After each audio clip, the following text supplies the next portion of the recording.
US sending 20,000 troops and heavy military equipment to Europe for largest exercises.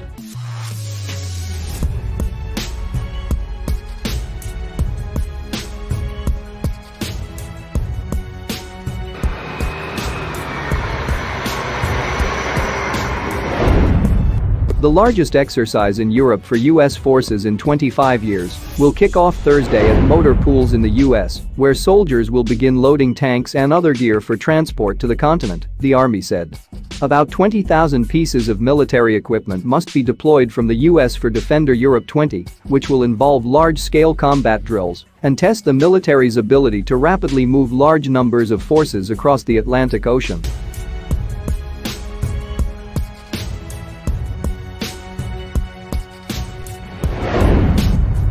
Units from Fort Hood, Fort Bliss and Fort Stewart will load vehicles, heavy equipment and supplies for rail transport and onward shipping, the Army said in a statement Tuesday. Defender Europe will include about 20,000 US-based soldiers, 9,000 European-based US troops, and 8,000 troops from 17 allied nations, the Army said. Once in Europe, personnel will take part in drills focused on defending NATO territory, such as the so-called Suwałki Gap, a 40-mile stretch of borderland between Lithuania and Poland.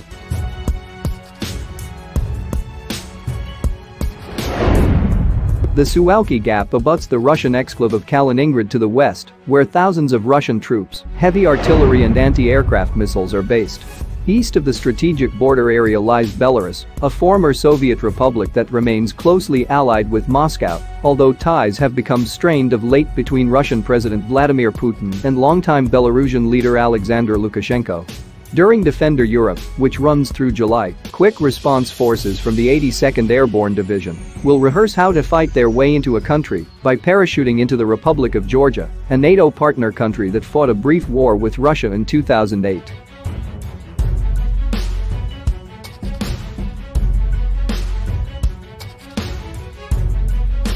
But before fights on mock battlefields begin this spring, the Army's logistical know-how will be tested on a scale not seen in Europe since the Cold War, when the Army routinely moved thousands of troops back and forth across the Atlantic Ocean for major exercises. It will be a dead sprint to move heavy equipment, deploy personnel, convoy wheeled vehicles, and get everyone enough food, water, and ammunition across several European countries, Lieutenant Gen. Duane Gamble, the Army's Deputy Chief of Staff for Logistics, said in a statement.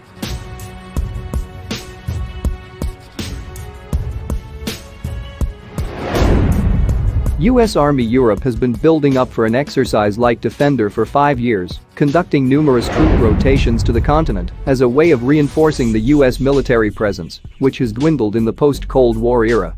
Army logisticians are working to make sure convoys meet European road standards and have proper authorizations from national authorities in the final run-up to Defender. Military convoys have faced difficulties in recent years with European laws, which can differ from country to country, and diplomatic clearances required to move heavy vehicles across borders. When soldiers arrive in Europe, there will be no great logistics infrastructure that will greet them, Gamble said. Units must be able to do their job at every echelon.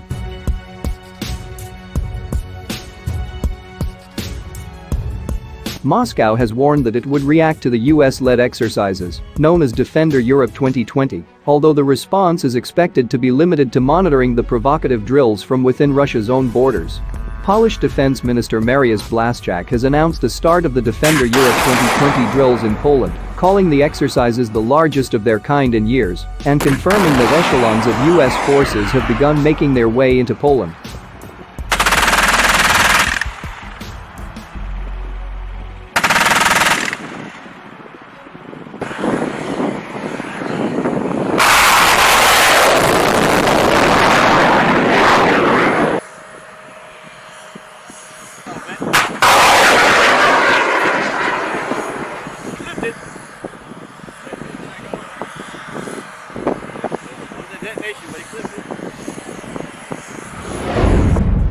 About 37,000 troops will take part, including 20,000 from the USA.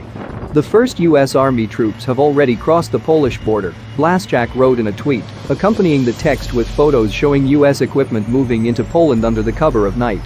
The months-long Defender Europe 2020 drills, the largest deployment of US troops in Europe since the Cold War and one of the largest drills since the 80s, are reminiscent of the Cold War-era exercise Reforger, which airlifted and sealifted tens of thousands of US troops to West Germany in response to a hypothetical Warsaw Pact invasion.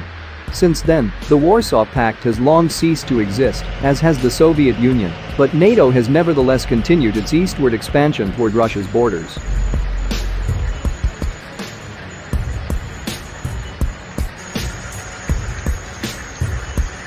The US-led drills, described by some European media as a dress rehearsal for an invasion of Russia, include 20,000 pieces of US military equipment, 7,000 of which has been brought across the Atlantic, and 13,000 pieces more taken from proposition stocks.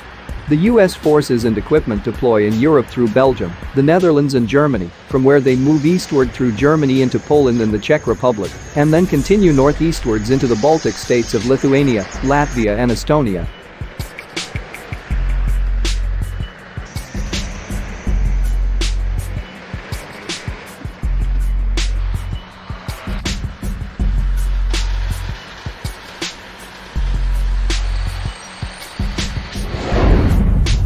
Over a dozen countries in addition to the US will take part in the drills, with the US alone including 3 armored brigades, an artillery brigade, support units and Air Force and Marine Corps units. The bulk of the drill's active phase is expected to run from April until May, with the exercises designed to test Europe's road and rail infrastructure, as well as any potential bureaucratic red tape. The Poland-based drills will include water crossings to simulate Eastern Europe's river-rich environment.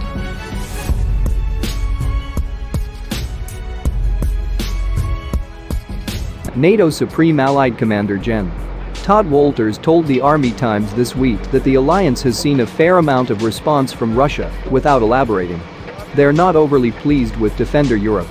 We're concerned mostly about the readiness of our forces, and we're doing all that in accordance with international law, the commander said. On Thursday, Russian Chief of General Staff Gen. Valery Gerasimov emphasized that Moscow had no illusions about the drill's purpose or scope, and said that the buildup of NATO military activity on Russia's borders was an issue of serious concern.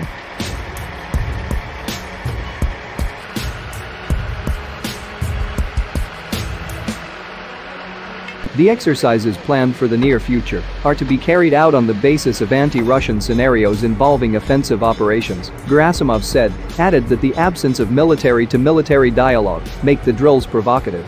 Earlier, Russian Foreign Minister Sergei Lavrov said Russia would naturally react to mass NATO activities on its borders, but promised that the Russian response would not create unnecessary risk.